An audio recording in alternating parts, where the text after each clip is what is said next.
사랑과 은혜가 많으신 주님 감사합니다. 주님께서 저희들에게 은혜를 주셔서 오늘 이 시간 주의 말씀을 살핍니다.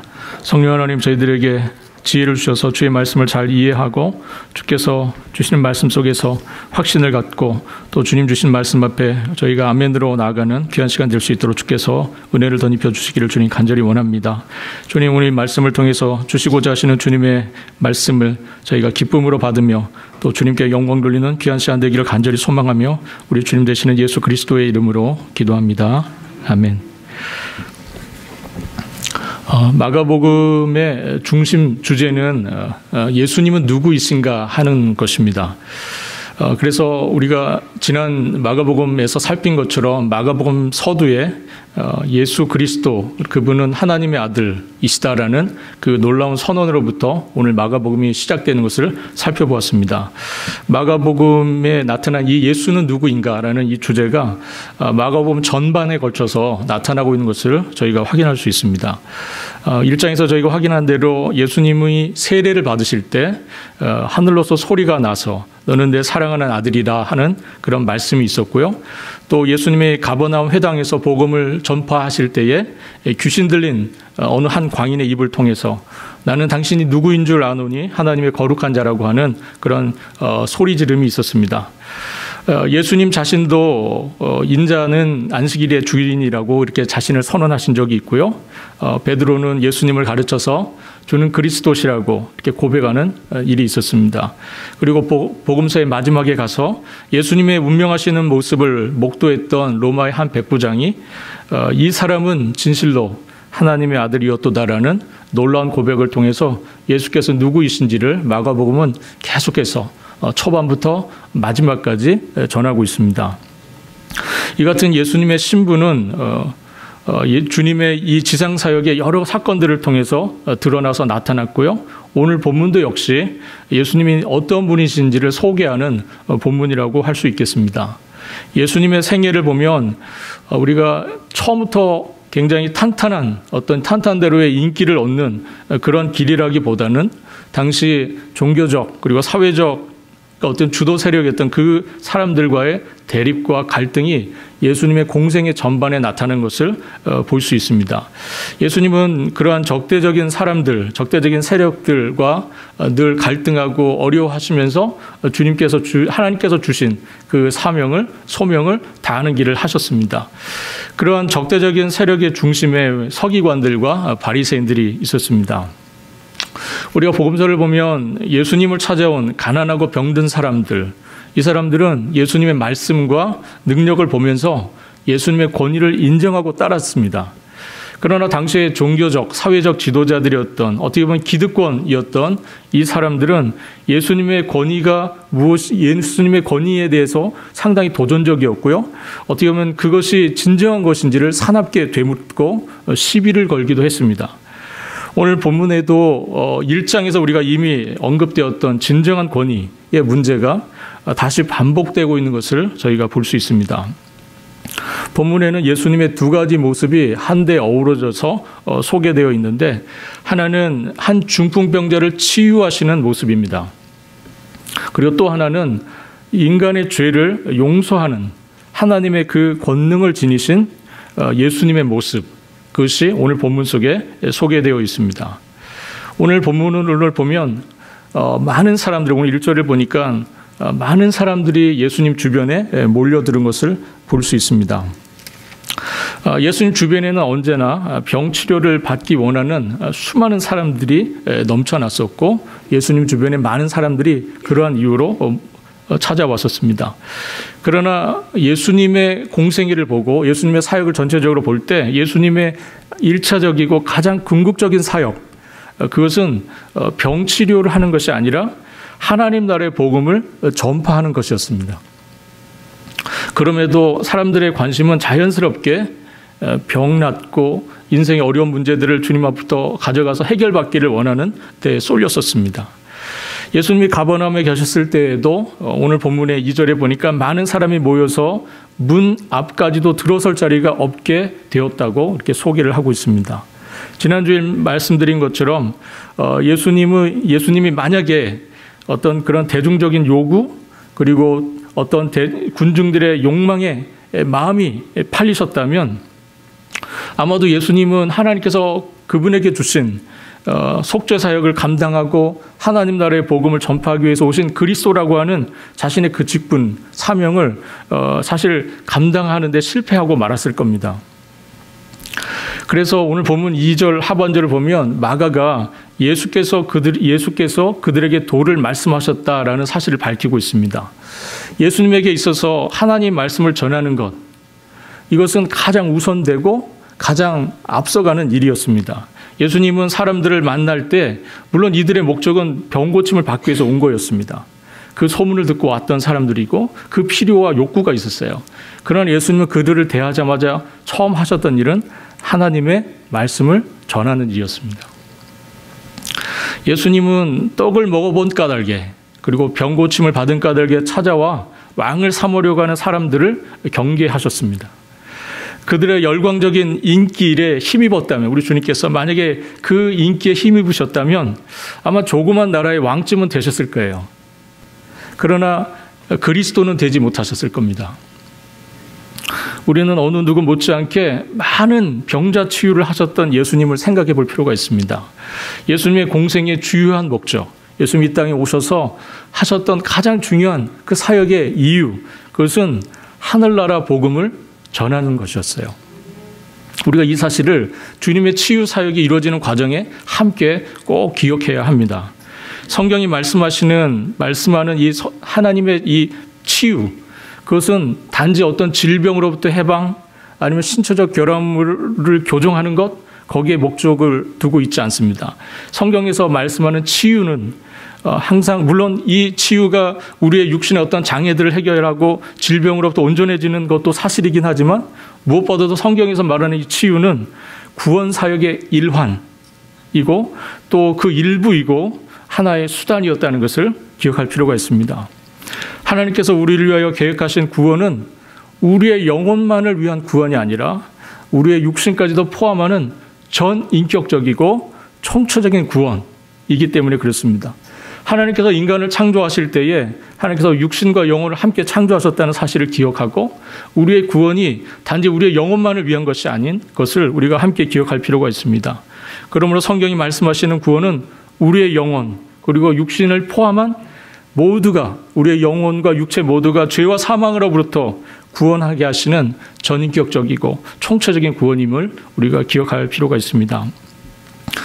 예수님이 한 중풍병자가 오늘 본문에 보니까 들것에 실려 지붕에서 내려지는 것을 보십니다. 그리고 그에게 이렇게 선포하세요. 작은 자야, 내 죄사함을 받았느니라. 지붕이 뜯겨져 나가고 한 침상이 내려오는 그것을 보며 그 침상에 누워있는 한 사람을 보시면서 우리 주님께서 작은 자야 내 죄사함을 받았느니라 이렇게 선포하십니다. 환자의 병을 고치기 전에 예수님이 이 같은 선언을 하신 것을 주변에 있는 사람들이 매우 이상하게 생각했습니다. 일반인들에게 죄 용서와 병 고침은 서로 무관한 것처럼 보였고 무엇보다도 한 랍비에 불과한 이 사람이 죄를 사하는 권세가 과연 있는가 하는 이 문제에 대해서 사람들이 납득하기 어려웠습니다. 한 선생에 불과해 보이는, 랍비에 불과해 보이는 이 사람이 하나님이 할 수 있는, 하나님만이 하시는 이 죄를 사하는 이 선언을 한다는 것이 너무나 이상하게 느껴졌던 겁니다. 우리가 성경을 보면 죄와 질병의 그런 어떤 유사성이 암시되어 있는 것을 우리가 보게 됩니다. 그러나 오늘 본문에 보면 이 중풍병자가 어떤 개인적인 죄를 지었기 때문에 병에 들었다고 하는 그 시사하는 내용이 오늘 본문 속에는 없습니다. 그러므로 우리가 이 중풍병자가 죄를 지어서 중풍병에 걸렸다고 생각할 수 없다는 것이죠. 우리가 성경을 볼 때 한 병자, 그의 그 병 걸림은 어떤 이유에 있는지를 우리가 알 길이 없습니다. 그러나 우리가 다만 확신할 수 있는 것은 무엇인가 하나님께서 그를 통하여 하실 일이 있으시다는 것이죠. 성경의 주된 관심은 죄와 어떤 질병의 어떤 상관성, 죄와 질병의 어떤 관계를 따지는 것보다는 이 치유를 통해서 대변되는, 치유를 통해서 나타나는 하나님의 용서입니다. 이것이 성경이 우리에게 보여주는 치유의 아주 중요한 목적입니다. 그 치유를 통해서 하나님의 용서가 드러나는 것이죠. 그래서 구약 성경을 보면 종종 치유와 하나님의 용서가 서로 연결되어서 서게 되는 것들을 저희가 확인할 수 있습니다. 예수님은 중풍병자가 들것에 실려서 지붕에서 내려졌을 때 이 진리를 가르칠 수 있는 아주 좋은 기회로 이 순간을 삼으셨습니다. 그래서 죄 용서를 먼저 선포하신 후에 그 사실을 증명하는 병 치유를 뒤따르도록 하셨습니다. 그러므로 예수님의 치유 사역은 어떻게 보면 그 자체가 목적이 아니고 하나님의 구원 사역, 하나님의 은혜로우심을 보여주시는 하나는 은혜로운 수단으로서 병 치유가 이루어졌다는 것을 우리가 기억해야 합니다. 그래서 예수님은 언제나 먼저 복음을 제시하시고 그리고 하나님 나라가 임한다는 것을 질병을 치유하시는 치유 사역을 통해서 그리고 귀신을 내쫓으시는 이 축기 사역을 통해서 항상 드러내셨습니다. 죄사함은 마침내 하나님의 나라가 죄인들에게 도래했다는 사실을 가장 분명하게 또렷하게 체험적으로 보여주는 아주 은혜로운 주님의 사역이셨습니다. 그러기에 구약의 선지자들은 그리스도가 오시면 죄 용서를 받게 될 것이라는 것을 거듭하여 강조하였었습니다. 그런데 그 모습을 지켜보고 있었던 서기관들이 있었습니다. 한 병자가 상에 달려서 내려오고 그 사람을 향해서 우리 주님께서 소자야 너가 죄 사함을 받았다 하는 이 선언을 하신 것을 지켜보고 있었던 서기관들이 있었습니다. 이 서기관들이 예수님의 이 사죄 선언에 대해서 매우 언짢았습니다. 오늘 본문 7절에 보니까 이렇게 말씀합니다. 이 사람이 어찌 이렇게 말하는가? 신성모독이로다. 오직 하나님 한 분 외에는 누가 능히 죄를 사하겠느냐? 이 사람들이 하나님이 하실 수 있는 일을, 하나님만 하시는 일을 이 랍비가 하고 있는 것에 대해서 매우 불쾌했습니다. 예수님께서 이것을 아시고 이렇게 말씀하십니다. 어찌하여 이것을 마음에 생각하느냐? 중풍병자에게 내 죄사함을 받았느니라 하는 말과 일어나 내 상을 가지고 걸어가라는 말 중에서 어느 것이 쉽겠느냐? 이렇게 주님께서 말씀을 하세요. 우리가 주님의 이 말씀을 볼 때 우리가 눈으로 보여지는 것만 생각하면, 우리가 눈으로 보는 것만 생각을 하면 어느 것이 쉽습니까? 병자가 병이 치료되는 게 쉽겠습니까? 아니면 죄 사함을 선포하는 이 말이 쉽겠습니까? 당연히 말로 하는 게 쉽죠. 우리가 눈으로 보여지는 것만 따지면 말로 하는 게 쉽습니다. 그러나 서기관들은 어떤 사람들입니까? 이 사람들은 율법 학자고 말씀의 율법에 아주 뛰어난 사람들입니다. 이 사람들의 입장에서 볼 때는 어떻겠습니까? 죄사함이라고 하는 것, 이것은 누구만 하는 겁니까? 하나님만 하시는 겁니다. 하나님만 하실 수 있는 거예요. 그렇기 때문에 이게 하나님 자신의 선포나 아니면 하나님으로부터 위임받은 자가 할 수 있는 일이지 아무나 할 수 있는 일이 아닙니다. 그렇기 때문에 이 둘 중에 하나의 양자택일을 묻는 택해야 하는 이 질문 앞에서 이 서기관들이 침묵할 수밖에 없었습니다. 바로 여기에서 우리 주님의 진정한 권위가 나타나십니다. 10절입니다. 그러나 인자가 땅에서 죄를 사하는 권세가 있는 줄을 너희로 알게 하려 하노라. 그러나 인자가 땅에서 죄 사하는 권세가 있는 줄을 너희로 알게 하기 원한다. 주님이 이렇게 말씀하세요. 예수님은 하나님의 아들로서 또 그리스도로서 자신에게 사죄권이 있다는 것, 죄를 사하는 권세가 있다는 것을 증명하시기 위해서 중풍병자를 거뜬히 말씀으로 일으켜내십니다. 중풍병자를 향하여 다음과 같이 이렇게 명령하시죠. 내가 네게 이르노니 일어나 내 상을 가지고 집으로 가라. 내가 네게 이르노니, 이 말씀, 예수님의 이 말씀은요, 예수님의 권위와 예수님의 능력을 나타내는 말씀입니다. 우리가 마가복음 5장 41절을 보면 죽은 소녀를 다시 살리실 때에도 예수님께서 이 말씀을 사용하셨어요. 내가 네게 이르노니. 마가는 예수님의 말씀에 대한 즉각적인 중풍병자의 반응을 바로 이어서 소개하고 있습니다. 12절입니다. 곧 상을 가지고, 이렇게 기록하고 있습니다. 곧 상을 가지고. 들것에 실려온 중풍병자가 자기의 들것을 챙겨서 스스로 걸어갈 수 있다는 이 사실, 그 자리에 있었던 모든 사람들의 비난을 일시에 막고요, 오히려 하나님을 향하여 영광의 찬양을 돌리게 하였습니다. 만일 서기관들의 말대로 예수님의 이 말이 하나님을 모독하는 일이었다면 하나님께서 결코 중풍병자를 치료하지 않으셨을 겁니다. 그러나 서기관들의 주장과 달리 예수님에게는 죄를 사하는 권세가 있으셨기 때문에 하나님께서 중풍병자의 병을 고쳐주셨습니다. 이 본문의 치유 사건은 하나님의 아들이신 예수 그리스도께서 땅에서 죄를 사하는 권세가 있다는 것을 알리시고 증명하시는 너무나 확실한 사건이었습니다. 우주 예수 그리스도는 오늘도 살아계십니다. 오늘도 살아계셔서 죄 사하는 권세를 가지시고 우리의 죄를 용서해 주시는 분이십니다.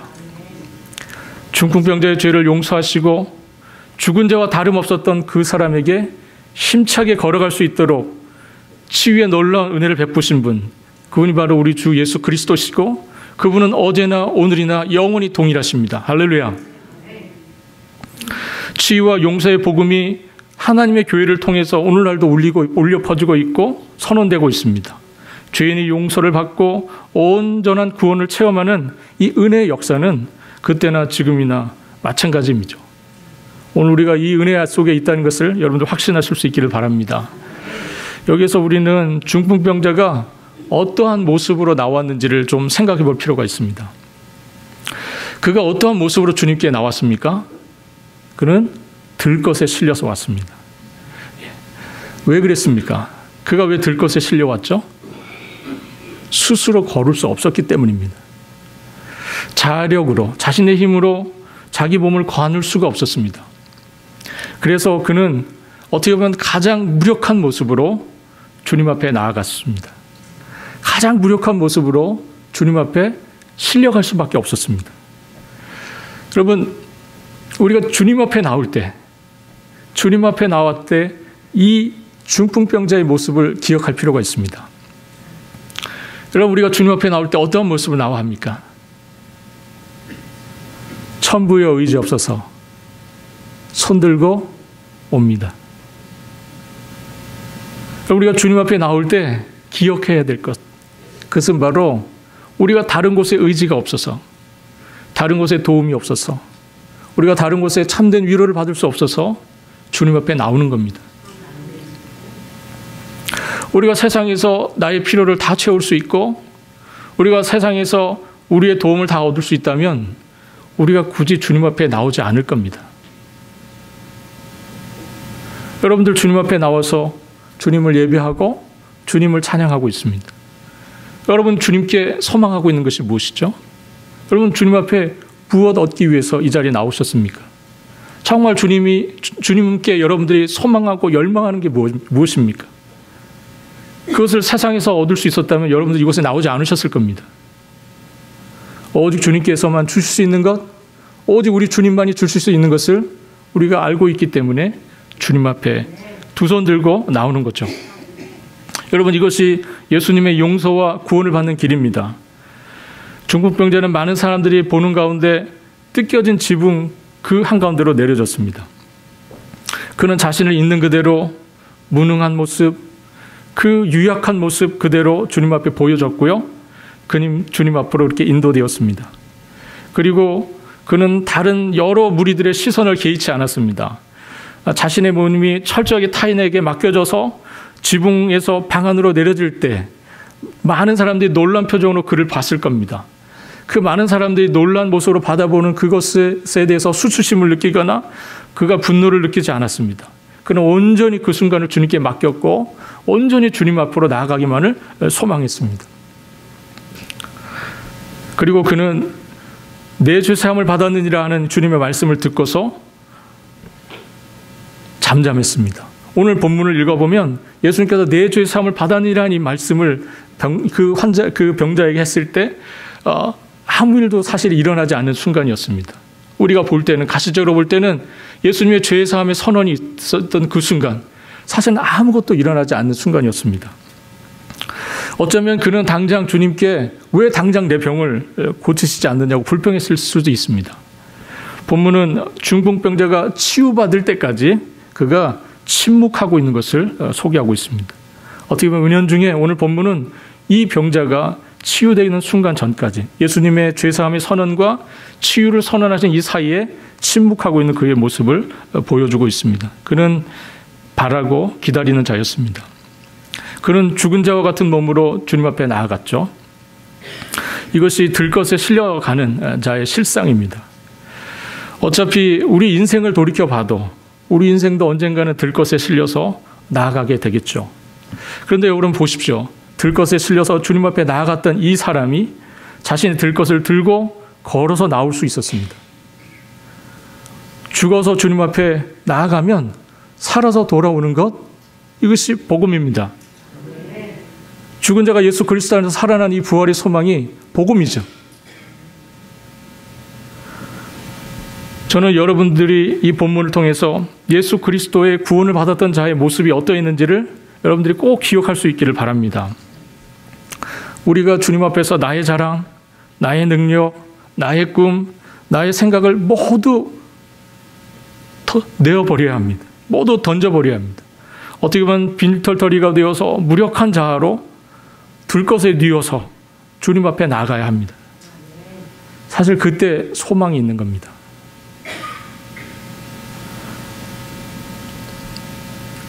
생각해 보십시오. 예수님이 머무셨던 이 가버나움의 집에서 죄 용서를 받은 자가 누굽니까? 오늘 이 장면에서, 오늘 이 본문에서 죄 용서를 누가 받았습니까? 바로 들것에 누워 있었던 병자입니다. 많은 사람들이 모여 있어서 문 앞에까지도 들어설 자리가 없게 되었을 때, 그렇게 많은 사람들이 모였을 때 그들 중에서 누가 주님의 치유를 받았습니까? 들것에 누워 있었던 사람입니다. 그 많은 사람들 중에서 누가 먼저 하나님께 영광을 돌리며 집으로 돌아갔습니까? 오늘 병행본문 누가복음 5장을 보면 들것에 누인 채 있었던 그 사람이 가장 먼저 하나님을 찬양하며 집으로 돌아갔다고 소개를 하고 있습니다. 그렇다면 들것에 우리가 우리의 몸을 내맡기고 달리운 채 주님 앞으로 나아가는 것, 우리가 무력하고 무능해 보이는 그 모습으로 주님 앞에 나아가는 것, 그것이 왜 이렇게 두렵고 그것이 그렇게 부끄러운 일이 되겠습니까? 그렇게 나아가야 주님의 은혜를 체험하는 겁니다. 들것에 실린 채 그렇게 속절없는 모습으로 주님 앞에 나아가야 용서와 치유가 그 가운데 일어나는 놀라운 역사가 있게 된다 하는 것입니다. 사랑하는 여러분, 우리가 찬송가의 가사처럼 천부여 의지 없어서 손들고 옵니다. 천부여 의지가 없어서 주님 앞에 손들고 옵니다. 여러분, 이 마음으로 주님 앞에 나오실 수 있기를 바랍니다. 본문에서 한 가지 더 우리가 눈여겨봐야 할 것이 있습니다. 그것은 바로 예수님이 머무셨던 집 주인에 대한 것입니다. 그 집이 예수님의 집이었는지 베드로의 집이었는지 누구의 집이었는지는 오늘 본문을 통해서 알 길은 없습니다. 그 집이 우리가 나의 집이라고 우리 한번 생각해 보겠습니다. 내 집에 예수님을 모셨습니다. 그런데 갑자기 중풍병자가 들어오게 됩니다. 그런데 문제가 그렇게 간단치 않습니다. 이 중풍병자가 들어오면서 이 집의 지붕을 뜯어버렸습니다. 만약 여러분의 집에 그런 일이 일어난다면 여러분 어떻게 하시겠습니까? 아마도 이런 식으로 말하지 않을까 싶습니다. 멀쩡히 문이 있는데 왜 지붕을 뜯고 내려오냐고. 그러지 않으시겠어요? 많은 사람들이 있어서 정말 나갈 수 없어서 지붕을 뚫고 들어간 거잖아요. 그러면 이렇게 말할 거예요. 순서를 기다려야지. 순서를 기다려서 들어와야지. 이렇게 무리하게 하면 어떻게 하냐고 우리가 난리를 쳤을 겁니다. 당장 지붕에서 내려오고 손해에 대해서 배상하라고 우리가 난리를 쳤을 겁니다. 여기서도 참 놀랍게도 집주인이 등장하지 않고 있어요. 오늘 본문을 보면 이 집주인이 역시 침묵되어 있습니다. 우리도 때때로 이 집주인처럼 주님을 모시고 주님의 사역을 해서 우리의 거처를, 처소를 내야 할 때가 있을 겁니다. 본문의 집주인이 들것 하나 내려갈 정도의 구멍이 자기 집 지붕에 뚫렸음에도 불구하고 오늘 본문 속에 보면 그는 침묵하고 있습니다. 불평을 하거나 그것에 대해서 화를 내거나 전혀 그러지 않고 있습니다. 주님을 우리의 집에 모시고 우리가 주님의 사역에 동참하게 되면 우리가 때때로 이 지붕의 기워장이 벗겨져 나가고 방에 앉은 손님들 머리 위에 먼지가 떨어지고 가족들이 동요하는 일이 발생될 수도 있습니다. 그러나 여러분, 중요한 것이 무엇입니까? 여기서 정말 중요한 것이 뭐죠? 주님은 주인 하나를 구원하시기 위해서 내 집에 지붕이 뜯겨져 나가는 것을 허락하셨다는 겁니다. 어느 편의 유익이 더 우선되어야 할까요? 이미 주님 옆에 둘러앉은 많은 사람들이 우선시 되어야 할까요? 아니면 들어올 수 없어서 애타게 밖에서 기다렸던 이 중풍병자가 우선시 되어야 할까요? 예수님은 들것에 실려 내려오는 그자에게 깊은 관심을 보이셨습니다. 예수님의 눈에는 뜯겨져 나가는 지붕이 아니라 오직 사경을 헤매는 이 가련한 한 주인에게 있었습니다. 뜯겨져 나가는 지붕, 그리고 들것에 달려내려오는 중풍병자. 여러분, 이 두 가지 중에서 어떤 것이 여러분들의 시야를 사로잡고 있습니까? 여러분들은 뜯겨져 나가는 지붕에 시야가 뺏기시겠습니까? 아니면 들것에 실려져 내려오는 한 중풍병자에게 여러분들의 시선이 맞춰지시겠습니까? 그 집이 여러분들의 집이라면.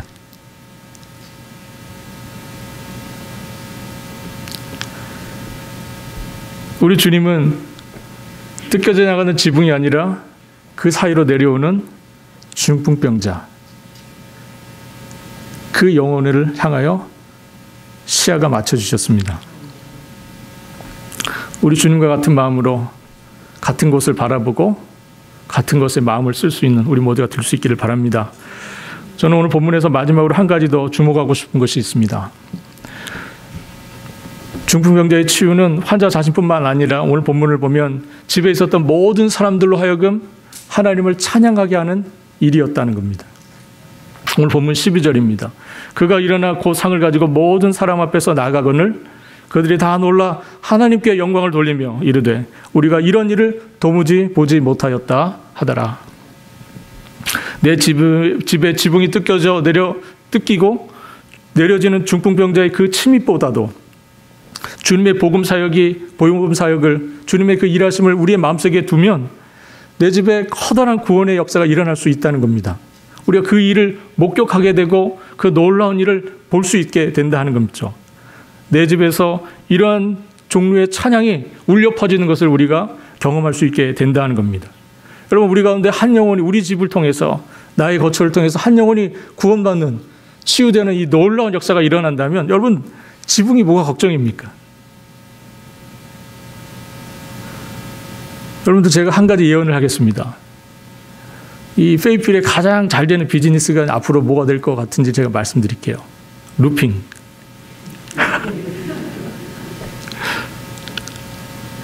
여러분, 1년에 한 번씩 지붕 고치면 어떻습니까? 한 영혼이, 천하보다 귀한 한 영혼이 주님 앞에 돌아올 수 있다면 지붕 공사 매년 한들 그것이 문제가 되겠습니까?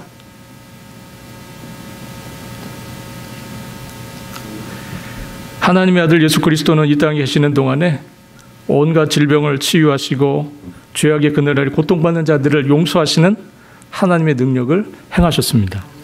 사랑하는 성도 여러분, 수많은 사람들이 있었지만 죄사함의 은총과 병치료의 은혜를 덧입은 사람은 가장 무력한 모습으로 있었던 중풍병자였다는 사실을 기억하셔야 합니다. 주님 앞에 나올 때 우리가 정말 두 손 들고 나와야 합니다. 정말 주님 앞에 나올 때 두 손 바짝 다 들고 완전히 항복하는 마음으로 주님 앞에 나와야 합니다. 의지할 곳이 없는 마음으로 나와야 하고요. 약할 때 강함되어 주시는 우리 주님을 철저하게 의존하여 나와야 합니다. 성도 여러분, 주님을 모실 때 우리 집의 지붕이 뜯겨져 나갈 수 있다는 것을 여러분들 기억하셔야 합니다. 요란하게 입장하는 사람들이 있죠. 요란하게 자신의 존재를 드러내면서 공동체 안으로 들어오는 사람들이 있습니다. 그런데 그 불쌍한 영혼을 위해서 우리 주님께서 내 집의 지붕이 뜯겨져 나가기를 원하신다면 여러분들 어떻게 하시겠습니까? 내 지붕의 지붕이 뜯겨져 나가도 천하보다 귀한 한 영혼 구원받을 수 있다면 그럼 우리가 우리의 지붕쯤은 주님 앞에 드릴 수 있어야 하지 않겠습니까? 하나님의 구원 역사로 말미암아 한 영혼이 주님 앞에 돌아오는 이 놀라운 일 앞에 우리가 함께 기뻐하고 감사하고 찬양하는 역사가 여러분들 가정가정마다 있기를 바라겠습니다. 구원의 역사를 통해서 일어난 그 주님의 놀라운 일을 통해서 정말 우리가 주님을 기뻐하고 주님께 찬양과 영광과 감사를 돌리는 그러한 일들이 여러분들의 각 가정마다 일어나고 이 교회에 있기를 우리 주님의 이름으로 바라겠습니다. 정말 이 주님이 바라보셨던 것, 주님이 관심 가지셨던 것이 무엇인지를 오늘 본문 속에서 우리가 확인하고 우리 주님이 어떠한 분이신지를 확신하며 우리가 그 주님 앞에 기쁨으로 우리 자신들 드리고 기쁨으로 나가는 우리 모두가 될 수 있기를 우리 주님의 이름으로 축원합니다. 기도하겠습니다. 사랑하는 주님, 주님은 용서의 주님이십니다. 우리의 영혼이 치료받아 죄 용서의 기쁨을 누리게 하여 주시기를 원합니다. 사랑하는 주님, 주님은 치유의 하나님이십니다. 우리의 육체가 치유받아 사슴처럼 뛰게 하옵소서. 주님, 그래서 나와 내 이웃이 모두 놀라 기뻐하며 주님을 찬양하고 경배하게 하여 주시기를 원합니다. 이 교회에 정말 치유와 회복의 놀라운 역사, 죄 용서받은 기쁨이 날마다 넘치며 그 기쁨과 찬양이 날마다 넘치는 주님의 교회 될 수 있도록 주께서 은혜를 더하여 주옵소서. 감사와 영광을 우리 주님께 홀로 드리오며 우리 주님 되시는 예수 그리스도의 이름으로 기도합니다. 아멘. 시간